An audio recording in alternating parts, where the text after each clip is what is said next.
కావున సంస్కృతంలో 2500 సంవత్సరాలకు పూర్వం సర్జరీల గురించి ఆయన విధి విధానాలంతా కూడా వ్రాసి పెట్టాడు. వ్రాసి పెట్టినప్పుడు సంస్కృతంలో సైన్స్ ఉన్నట్ట లేనట్ట ఆ మాటనే ఇస్రో చైర్మన్ గారు అన్నారు. అంటే వీళ్ళంతా కూడా బయలుదేరిపోయారు. వీళ్ళంతా కూడా ఉద్దేశపూర్వకంగా బయలుదేరుతారు ఖచ్చితంగా అండి. అందులో ఉన్నటువంటి సైన్స్ని నేటి యువత ఎక్కడ చూసేస్తుందో అని బయలుదేరిపోతారు. అలాగే రక్తహీనత ఎందుకు వస్తుంది మొదలైనటువంటి చర్చలన్నీ చరక సంహితలో చరకుడు ఎంత అద్భుతంగా చేశాడు. చరకుడు చెప్పినటువంటి ఒక్క మాట అయినా సైన్స్కి వ్యతిరేకంగా ఉంది అని ఎవరైనా చెప్పగలరా?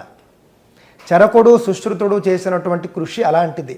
వీళ్ళిద్దరూ సరే పోని చరకుడు సుశ్రుతుడికి ముందు లేదు కదండి, పోని చరకుడు సుశ్రుతుడు వచ్చాకే వచ్చింది, వీళ్ళిద్దరూ కూడా బుద్ధుడు వచ్చిన తర్వాతే వచ్చారు, ఈ సైన్స్ అంతా కూడా బౌద్ధం నుండి వచ్చింది అని ఇంకో బ్యాచ్ బయలుదేరుతుంది.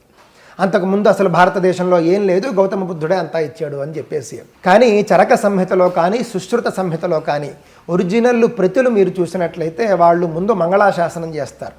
మన ప్రాచీన రచయితలు ఎవరైనా కూడా సంస్కృతంలో ఒక గ్రంథం రాయాలి అని అంటే ముందు మంగళాశాసనం అని చేస్తారు. అంటే భగవత్ ప్రార్థన ఉంటుంది మొదట్లో. ఆ విధంగా భగవత్ ప్రార్థన చేసిన తర్వాత ఇష్టదేవతా ప్రార్థన చేస్తారు. ఆ తర్వాత గురు ప్రార్థన చేస్తారు. నా గురువు ద్వారా నేను నేర్చుకున్నటువంటి అంశాన్ని ఈ గ్రంథంలో నేను చెబుతూ ఉన్నాను అని.